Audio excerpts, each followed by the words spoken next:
Assalamualaikum warahmatullahi wabarakatuh. Ketemu lagi dengan saya di Khairuddin Channel.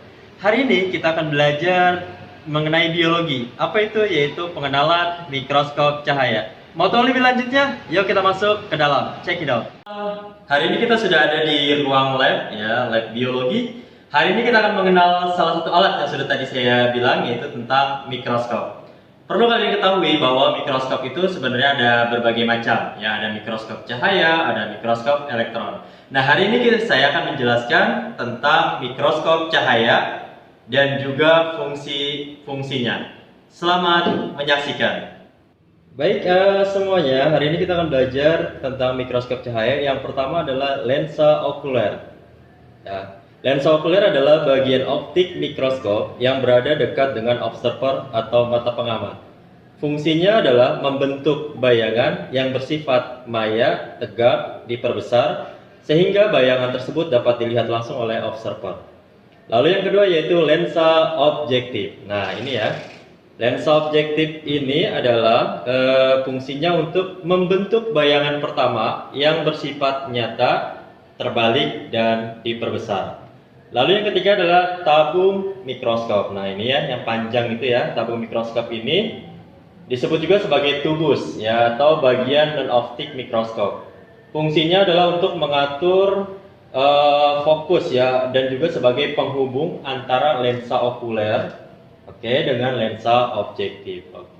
Selanjutnya adalah makrometer. Nah, ini ya yang lebih besar. Makrometer ini disebut juga sebagai pemutar kasar. Fungsinya sebagai untuk menaikkan atau menurunkan tabung mikroskop dengan cepat. Nah, itu ya, terlihat pergerakannya. Lalu selanjutnya ada mikrometer. Nah, ini mikrometer ini disebut juga sebagai pemutar halus. Ukurannya itu lebih kecil daripada makrometer. Nah, fungsi dari mikrometer ini sendiri adalah menaikkan atau menurunkan tabung mikroskop dengan lambat. Lanjut, selanjutnya adalah revolver. Ya, revolver ini disebut juga sebagai pemutar lensa. Nah, ya, pemutar lensa. Fungsinya adalah mengatur pembesaran lensa objektif untuk memudah pengaturan nilai pengamatan dari mikroskop. Kata kuncinya ketika kita ingin menggantikan lensa objektif sampai berbunyi klik ya. Oke. Lanjut adalah reflektor, yaitu cermin ya. Nah, ini dia. Reflektor ini atau disebut juga sebagai cermin pengatur. Fungsinya adalah memantulkan cahaya dari cermin ke objek pengamatan. Jadi reflektor ini dibagi menjadi dua jenis. Itu ada reflektor cermin datar dan juga reflektor cermin cekung. Lanjut masuk ke diafragma. Oke, nah ini diafragma ya. Dikenal juga sebagai pengatur cahaya. Ya, bagian mikroskop yang berada di bagian meja preparat.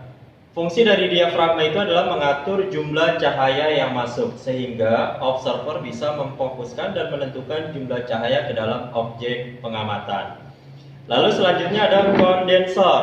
Oke, masih di dekat diafragma ya. Ya, dia fungsinya sebagai pengumpul cahaya yang dipantulkan oleh cermin, kemudian memfokuskannya sebagai penerangan pada objek yang sedang diamati. Lanjut kita ke meja mikroskop atau meja kerja. Ya, fungsinya sebagai alas dan tempat untuk meletakkan objek pengamatan. Ya, seperti ya dilengkapi oleh penjepit ya. Penjepit objek ya, yang juga nanti fungsinya adalah untuk memegang objek pengamatan. Nah, di sebelah penjepit itu ada yang namanya preparat. Nah, ini ya. Preparat ini adalah sebagai tempat untuk meletakkan spesimen yang mau kita amati. Lanjut ke lengan mikroskop. Oke.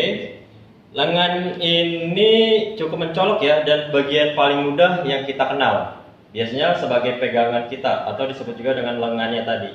Fungsinya adalah sebagai pegangan ketika mikroskop akan dipindahkan atau dibawa menuju satu tempat ke tempat lain. Lalu kita beranjak ke kaki mikroskop. Nah, ya, ternyata mikroskop punya kaki ya. Fungsinya untuk apa? Penyangga. Nah, ya, penyangga atau penopang mikroskop agar dia bisa berdiri dengan kokoh. Lalu masuk ke sendi inklinasi.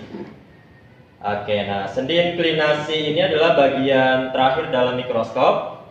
Ya, itu dia. Nah, sendi ini disebut juga sebagai pengatur sudut. Ya, sesuai dengan namanya, bagian sendi ini berfungsi sebagai mengatur derajat kemiringan atau sudut tegak mikroskop yang diperlukan oleh observer.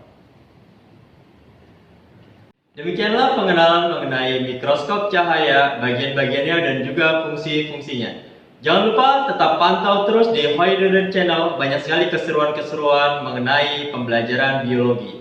Dan jangan lupa untuk terus menekan tombol like, subscribe, and share. Terima kasih. Assalamualaikum warahmatullahi wabarakatuh.